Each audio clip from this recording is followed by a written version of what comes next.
Welcome to Building the Future, hosted by Kevin Horrick. With millions of listeners a month, Building the Future has quickly become one of the fastest rising programs, with a focus on interviewing startups, entrepreneurs, investors, CEOs, and more. The radio and TV show airs in 15 markets across the globe, including Silicon Valley. For full showtimes, past episodes, or to sponsor the show, please visit buildingthefutureshow.com.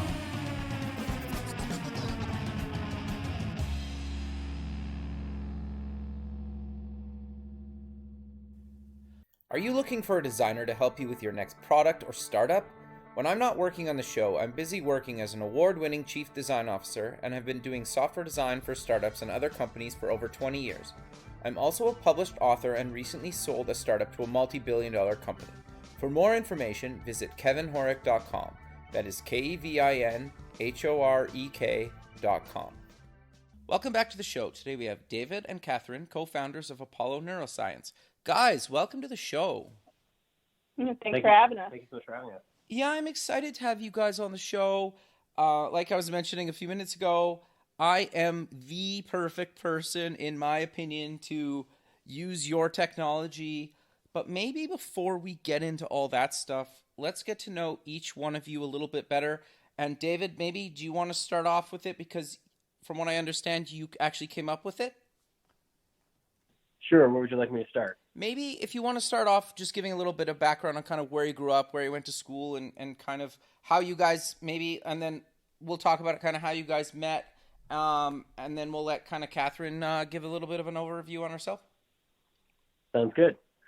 So my name is David Rabin. I'm a neuroscientist and a psychiatrist. Okay. And I've been studying chronic stress and the way chronic stress affects our ability to perform and recover and respond to illness for just over 10 years. Wow.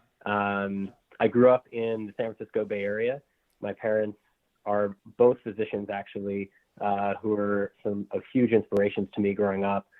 They were the first people in their families to become physicians, and they were very passionate about helping the community and providing care to the underserved, and particularly immigrants who did not have access to healthcare.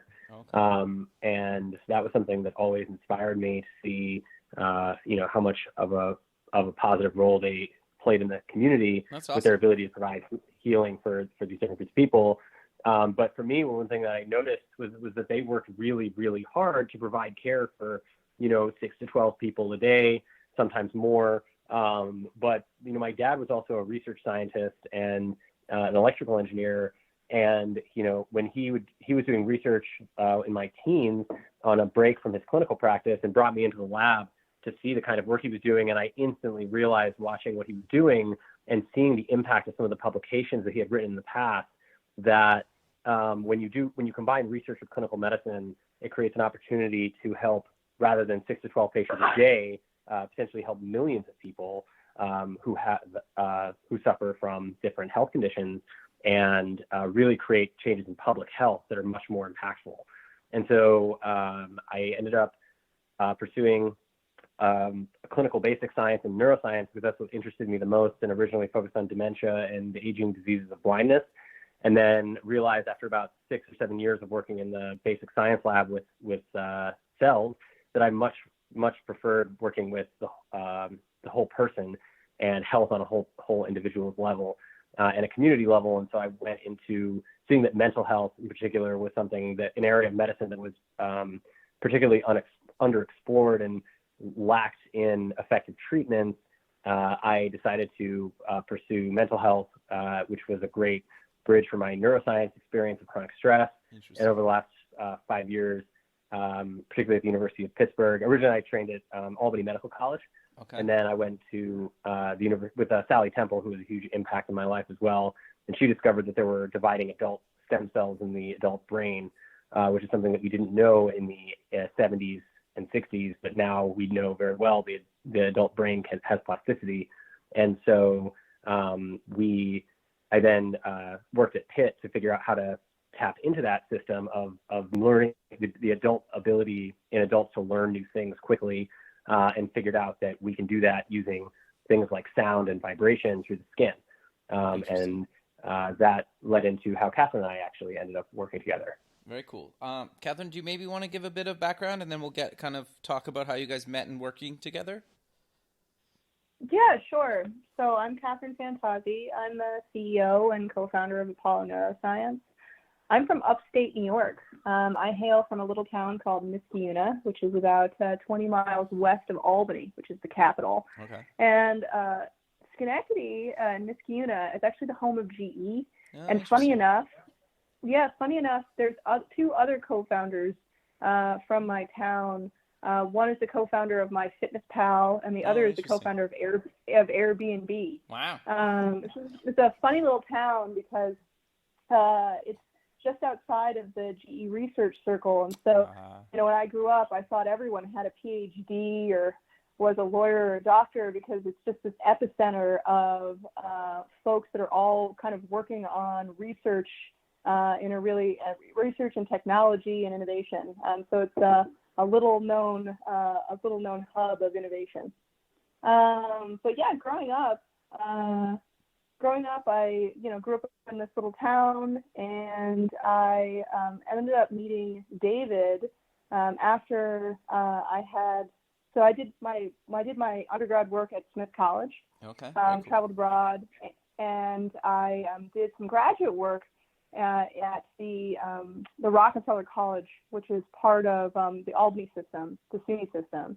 And I began my first work at the Energy Research and Development Authority in New York, which is actually in the public sector. So it's interesting, is my background is in behavioral economics and finance, and I came out right as the economy crashed. And so, it wasn't a great time. But, growing up, my father was a doctor and a businessman. He started his own practice, and everyone in my family has always worked for the public benefit, whether that's in private business or otherwise. And so, growing up, I watched my dad, and he was always the guy that everyone turned to anytime there was a challenge to overcome, or problem to be solved, or a person who was sick and needed care. My dad was always the one that got everything done, and he was the one you could always rely on. And he's always been an inspiration to me. And what he taught me is that nothing in life that's easy is generally worth doing, and that if things are easy and everyone else is doing it, you should definitely use your talents to do something else, because there are big problems to solve. What's that? That's really good advice. Yeah. And that you need a skill, right? And that most important in life is being able to solve problems and bring people together and valuing relationships, and leaving the world better than when you came in. And so my first work at the Energy Research Development Authority was actually on being able to understand how to take early stage technologies that were coming out of R&D, but weren't quite making it, weren't really accelerating the way they should, even though they were really great technologies, and finding a way to help accelerate their adoption in the marketplace and really speed up the innovation process and speed up the way that people could access new technologies to improve their life. And in the beginning, that was running a fund or working on a fund for the state that eventually got rolled into the Green Bank to help accelerate technology adoption. Interesting. And then also working on low interest and revolving loan funds to help accelerate adoption of solar technology. Interesting. And David and I met in Albany while I was doing that work, and he was finishing up his PhD.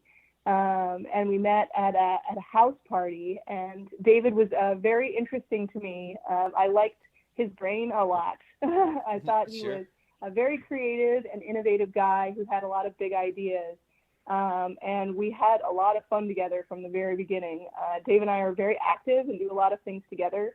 We're avid skiers and sailors, and we also are just community builders. So whether that's building our own team or building community around us, David and I have been working on projects really since we met.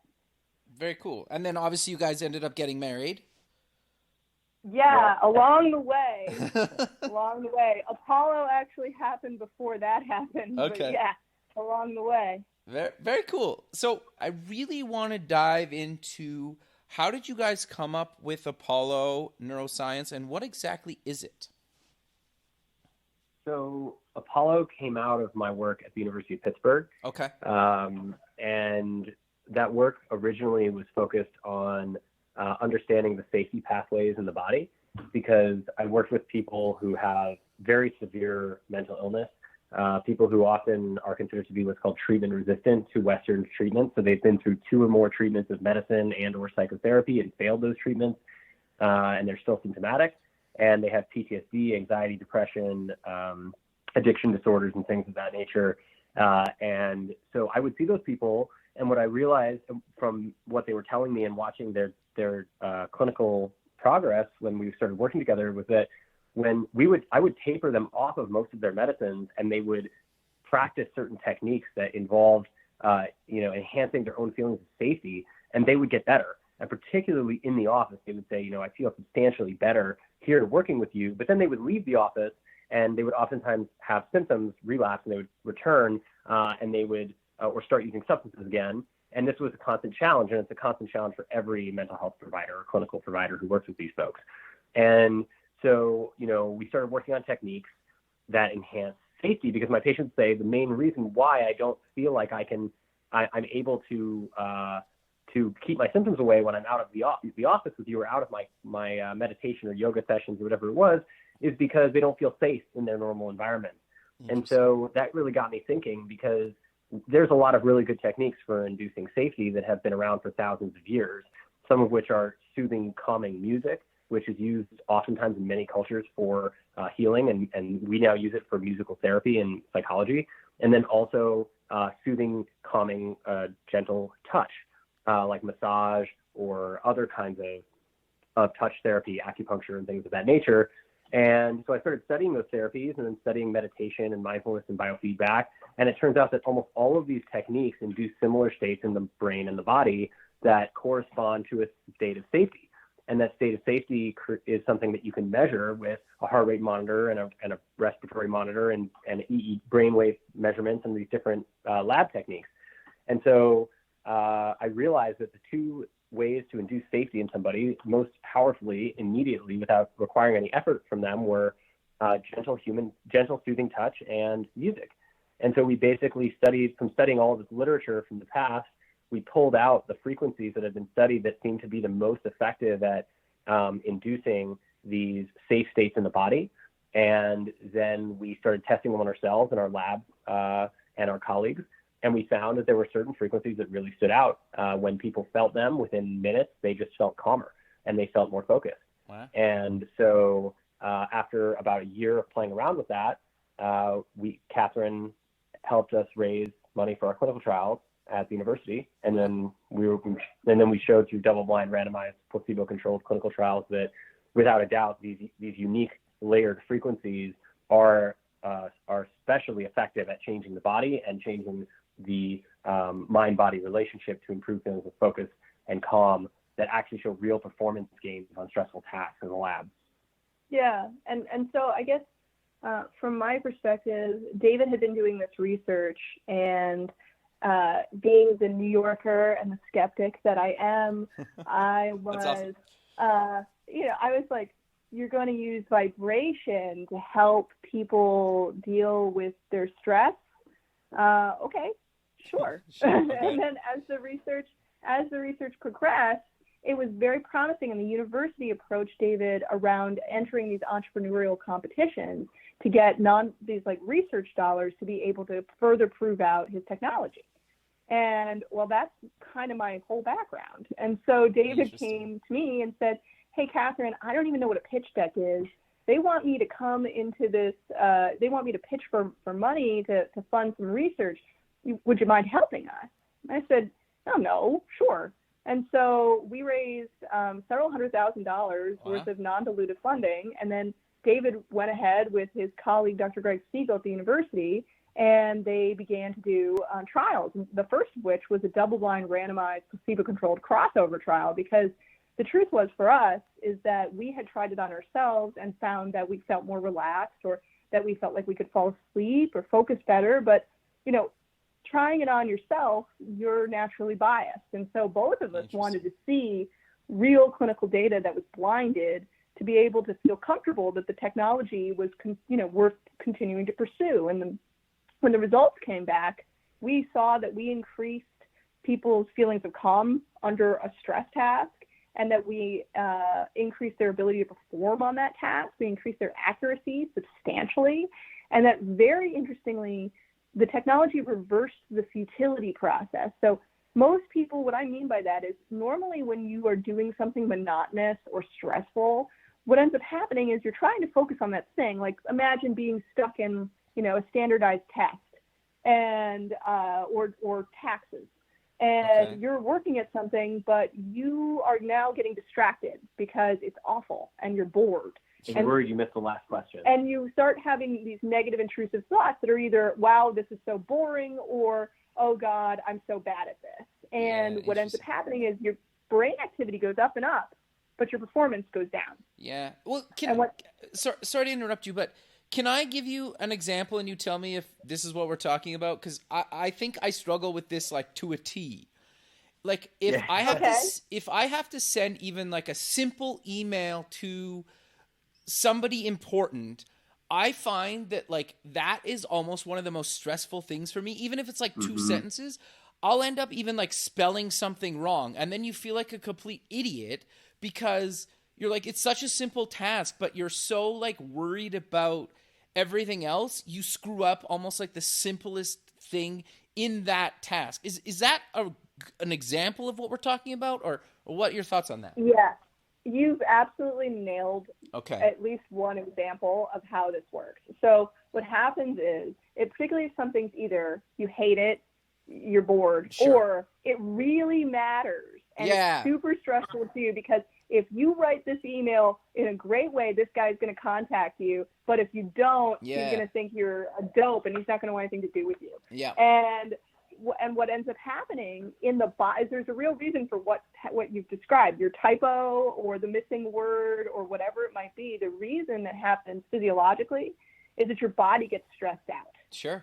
And what happens is you start to sweat and your heart rate goes up, and what's called your heart rate variability goes down. And what this is, it's fight or flight. Sure. And so what ends up happening is your body is going, there is a bear. We need to escape. Meanwhile, your poor brain is just like, no, I have to write this email. Interesting. And what ends up happening is it's signaling to your brain, we are under threat. We must flee or hide. We are under threat. And what ends up happening is part of your brain activity is deviated to dealing with your body being all stressed out. Sure. And then your performance tanks. Yeah. Because right. Or I find it like mindful, like even tasks that are really, really simple, I find I'll screw them up too sometimes. And you're just like, you just feel like an idiot because you make like a typo and something because you're not even thinking about the task. Or I find sometimes it's like, did I even lock the front door because I wasn't thinking about locking the front door? It's like I was thinking about something totally unrelated, right? And then you have to go back and check. Yeah, that's exactly right. And what that really comes down to is how present are you? I think you mentioned mindfulness. Sure. And being mindfully present with your tasks means that 100% of your available attention is on the task at hand.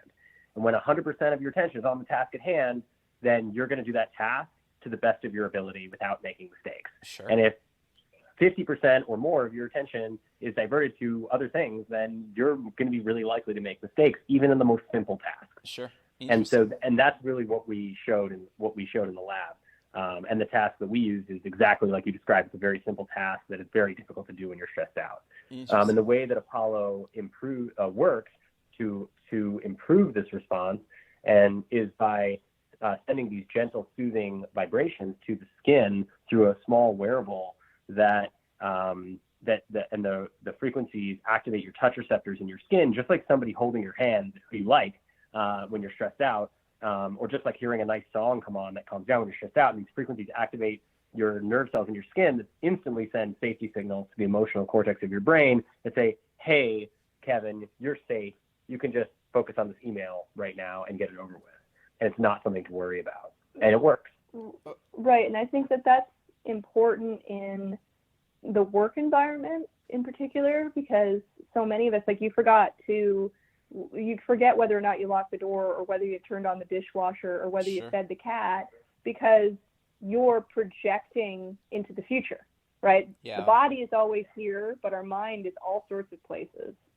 And so what we found with Apollo is that this thing sends these vibrations to your body, which signal to your brain that you're not under threat, which makes it much easier for it basically is your body signaling to your brain that you're safe, which allows the person to have way more control over what they focus on and what they're thinking about, and how their emotions play out.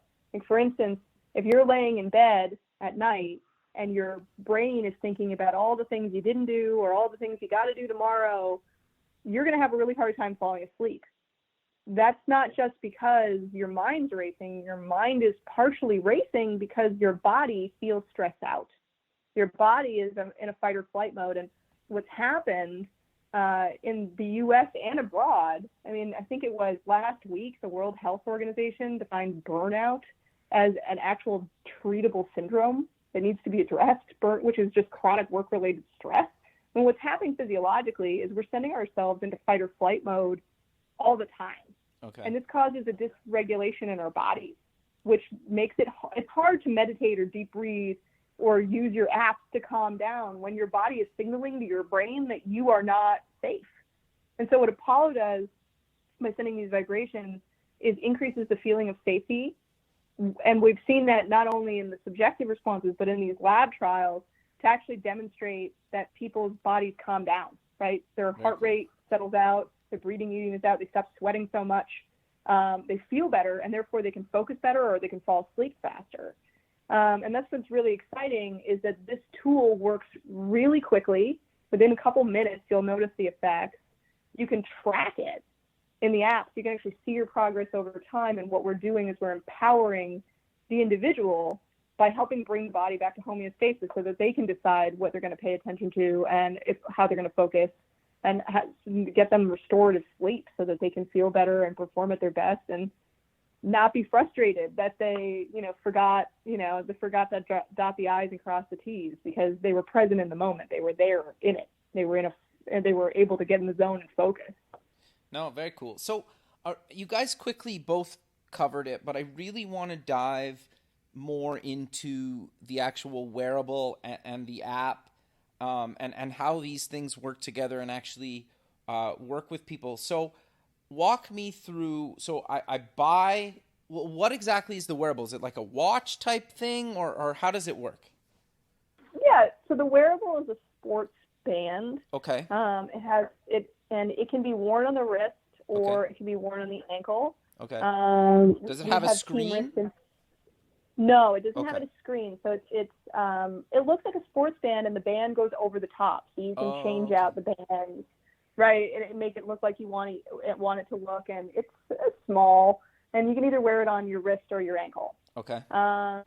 And it has two buttons on it that allow you to control the intensity and allow you to control the device without your phone, so you can be untethered. I think the cool part about it with the app is that the app is a pretty intentional experience, and so people can select basically programs that send frequencies through this device that feel like gentle wave-like vibrations. Some people tell me it feels like a cat. Some people tell me it feels like the ocean or being at the beach.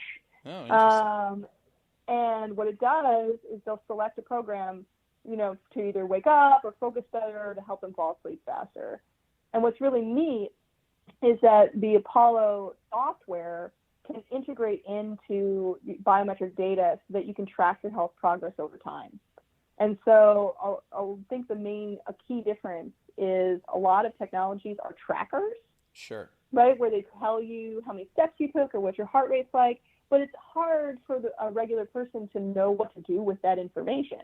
Sure, and what's really cool about Apollo is that you can see what your goal was and how your health progress changed over time as you use it.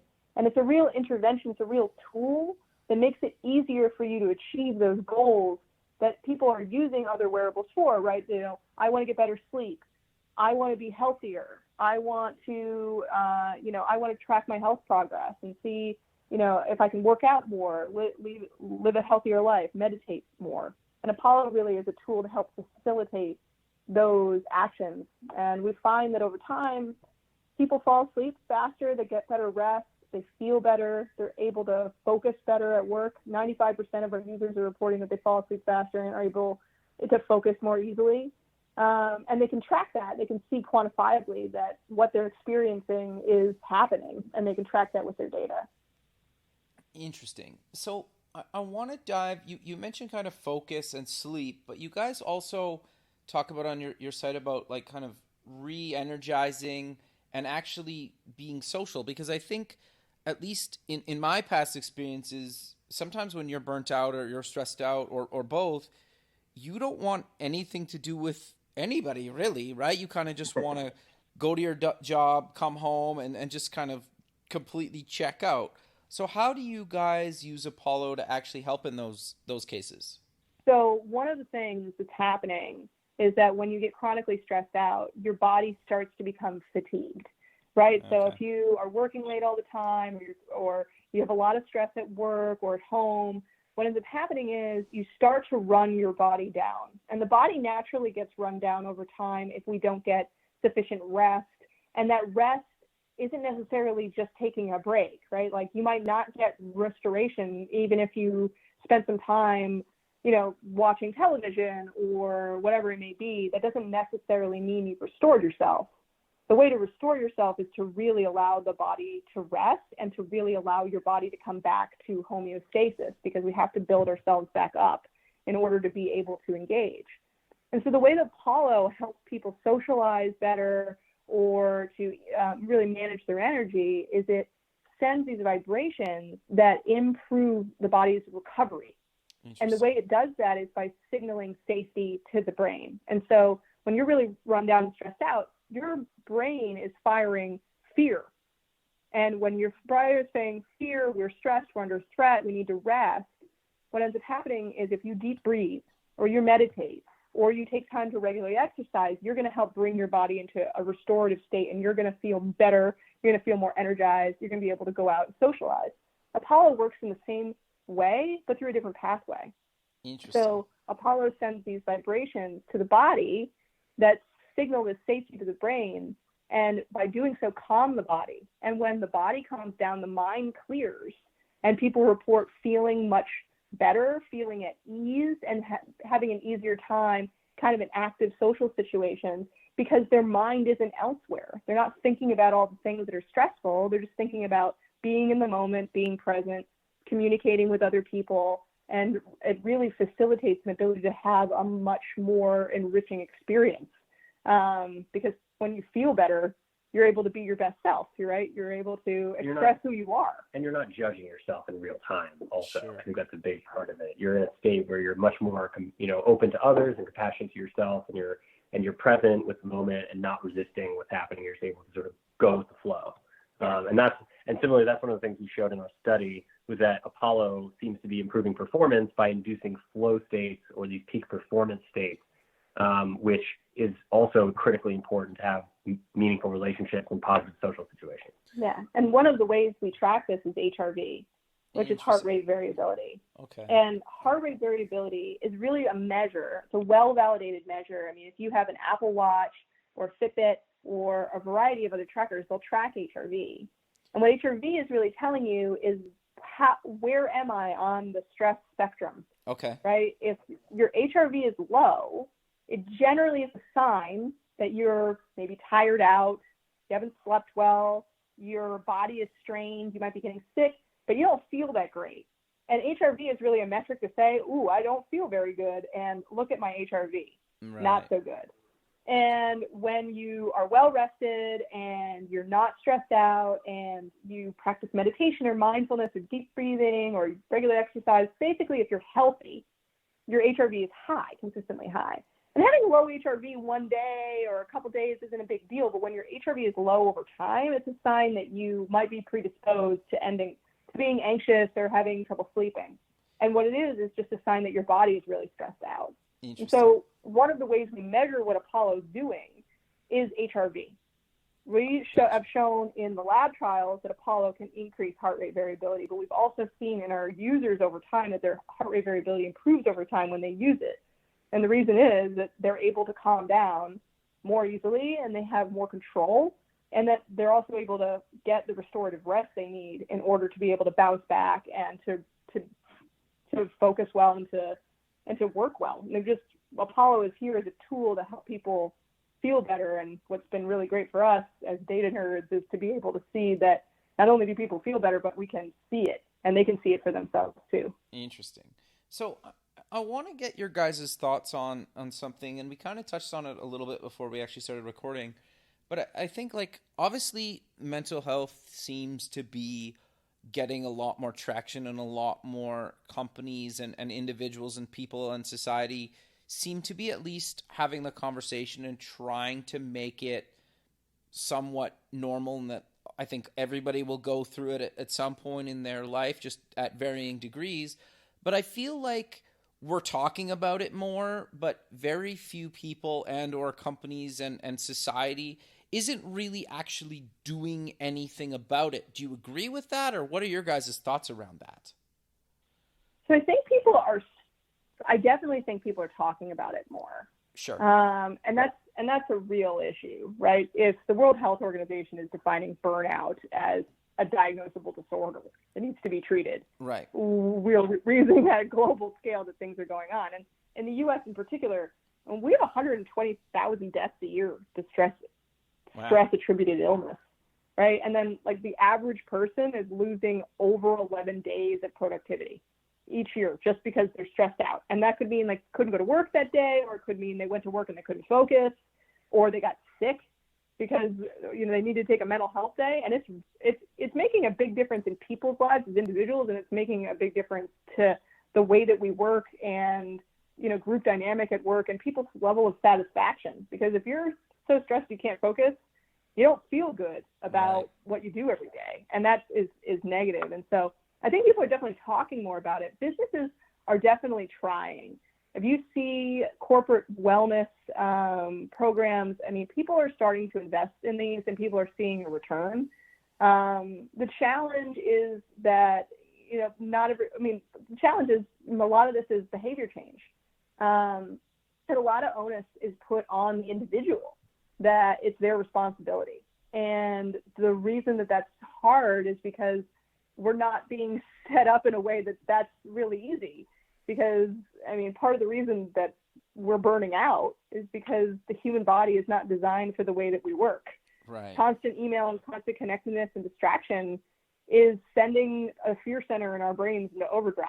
And that makes it hard for us to focus, and it makes it hard for us to sleep.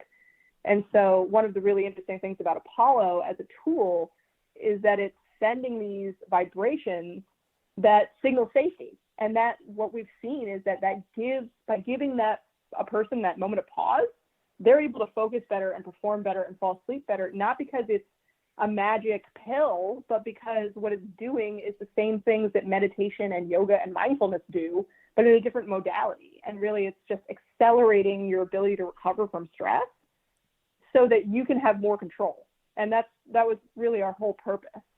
Interesting. Well, and correct me if I'm wrong, like I know some people, and I'm sure like everybody, or not everybody, I shouldn't say everybody, but I'm sure a lot of people have tried to take like sleeping pills to sleep better, or other things, right, to kind of counteract some of these other issues, right? And obviously those have different effects, or you end up dependent on something, that kind of thing. So how do you guys at Apollo kind of help people deal with that kind of stuff and maybe get them to stop taking sleeping pills, for example? So one thing that's really interesting about Apollo and what we've seen, and one of my focuses in psychiatry is addiction psychiatry, and so we really focus hard on trying to design a technology that would not be addictive. And what's interesting is about Apollo is we see exactly that people are not becoming dependent on it. They're in fact using it just like they use meditation or mindfulness to learn a new skill, the skill being to feel safer, to help themselves feel safer, which allows their nervous system to reach balance, as Kathryn was saying, or homeostasis, which then allows all the safety pathways to activate, which allow creativity, digestion, reproduction, mood regulation, all these important things that make our lives good can start to become active in our bodies, aside from the fight or flight response. So the idea being that we designed this to help people come off of medicine by understanding that that they were the single most important piece of their own healing process, and that there's a critical idea in psychology, which is that, and in all of medicine, which is that as a doctor, you can't be responsible for healing your patients. All we are is facilitators to teach our patients how to heal, and the real healing process has to come from within them. They have to decide to make the change to heal themselves. But the catch-22 of this problem is that fear inhibits change, and we're not good at making change or focusing or sleeping or doing any of these things when we're in a state of threat. And so safety allows us to set the stage and the foundation for us to start to make these changes in our lives. And what we see with Apollo is people using it will voluntarily start drinking less caffeine because they're feeling like they're able to manage energy more effectively in the morning with Apollo and without caffeine. And if they don't need caffeine, they won't drink it. And similarly with alcohol at night, and similarly with sleeping pills, and with some other opioids and benzodiazepines, people will actually voluntarily decrease the use of these medicines, because if they can rely on something that doesn't have side effects, that can increase their ability to feel that they can cope with stress on their own, rather than relying on something completely outside of their bodies that has potential risk, then they would prefer, to do something less harmful.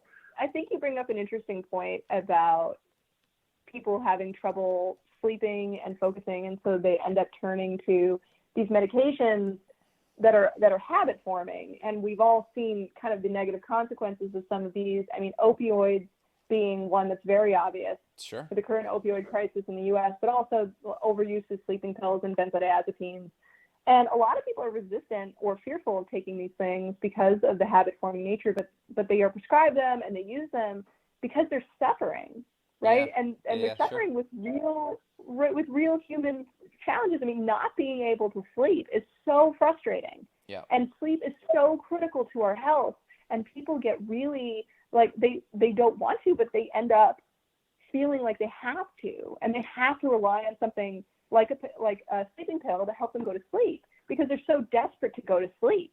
Sure. And so the concept there is that part of the challenge with sleeping and with regulating your energy throughout the day when you're stressed is that your brain is in a fear state. And so it's hard to slow down your thoughts, and it's hard to unwind to get rest, particularly if you end up looking at the clock and realizing it's 2 a.m. and you haven't slept a wink. Sure. And then when you wake up in the morning, you have to drink a bunch of caffeine to rev yourself back up. And you end up in this cycle where you're revving yourself up, but you aren't really restoring yourself, right? You're just kind of creating energy, but then you crash because it's not real. And then you take something else to go to sleep, whether that's drinking a glass or 2 of wine, or it's taking, a habit-forming medication, whatever it may be. And I think the way that Apollo and what we've seen with our users has been really exciting is that people use Apollo intentionally. And what we find is that people will use it in the late afternoon to get more energy and kind of get through that post-lunch slump instead of drinking the extra cup of coffee. And then what ends up happening is you didn't drink that extra cup of coffee, so it's easier for you to fall asleep because you haven't, really jacked yourself up on caffeine. Sure. And then when you go to fall asleep, if you are using this product that you can schedule to turn on when it's time to go to sleep and time to wake up, it kind of helps ease you into a more relaxed state by just sending kind of these soothing waveforms that help your body relax. And so what we've seen is that people taper off drinking as much alcohol, but when their purpose for the alcohol is not just to go out with their friends, but to help them fall asleep. And we also see that people report to us that they are starting to take fewer habit-forming medications.